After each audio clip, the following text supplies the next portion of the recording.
Hello, hello, possums. Yes, it is I, the conspicuous moo, with a very, very quick one today. But this has to be the winner in terms of the size of an add-on as compared to its impact. It's a tiny little thing called Byte Patcher, which is available on the Turtle WoW forums. It is amazingly effective for what it does. And we have Subannix to thank for it. Sorry if I've mispronounced that, but yeah, it's been out for a few months, but I thought I would just give everyone a heads up, because one of the key things it does is it enables auto-loot in the Turtle WoW client. So, I mean, that is quite a big thing for quite a number of people. It's quite it's a regular thing that's brought up in the course of Discord. It's probably only second behind when are the class changes coming. Anyway, so this is a very, very small program that's been made in Visual Basic, as he says. And it doesn't just fix the auto-loot thing, but it does a couple of other useful things as well. Basically, you just download it, of course. And then you put it in the same folder as your Turtle WoW game, where the WoW.exe executable is. And you have these 5 options. So when you double-click the patcher, this little box will come up and it will give you these different options. Now, the apply 4GB patch just makes more virtual memory available from the original client, because the original client was created back in the day when 4GB was practically unimaginable.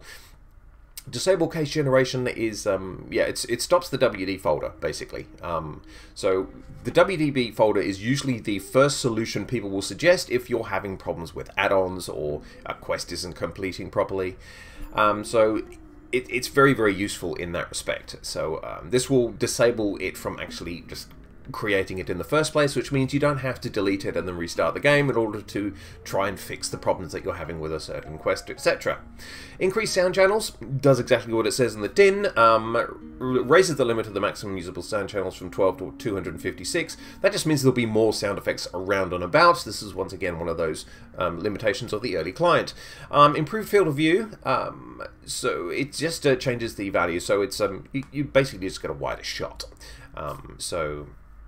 That's another option that you can also click, and of course auto-loot without shift, because you can auto-loot at the moment. All you have to do is hold down the shift button and then click and you'll collect your things. But if you don't really want to do that and you just want to right click it and then everything just falls into your bags, tick that box and it's a done deal. So it's a tiny little add-on, but it is absolutely fabulous. Does some very, very useful things and probably will improve your gameplay. You're not going to, you know, cross swords with any of the people in Turtle WoW either, because they seem fairly happy that this is an option that is available to a lot of people.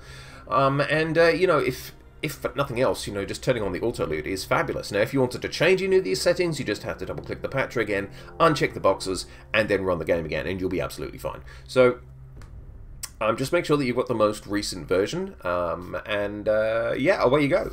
There's some very useful little tidbits there, and I just thought, you know, I'll put a link in the description so you guys can have a look around yourself. But I just wanted to get it out there because, you know, a lot of people would like auto-loot, and there's a couple of other really, really useful things that, you know, don't usually occur to you, but actually are really good. And, yeah, that's it. You know, on my personal Turtle WoW journey, I have decided to go with the Bear Druid because it's just more fun for me than a Protection Warrior. We await the class changes whenever they come through. So, that's it for me for now. Very, very short. And I will be back relatively soon, but until then, I am the conspicuous moo. Adieu.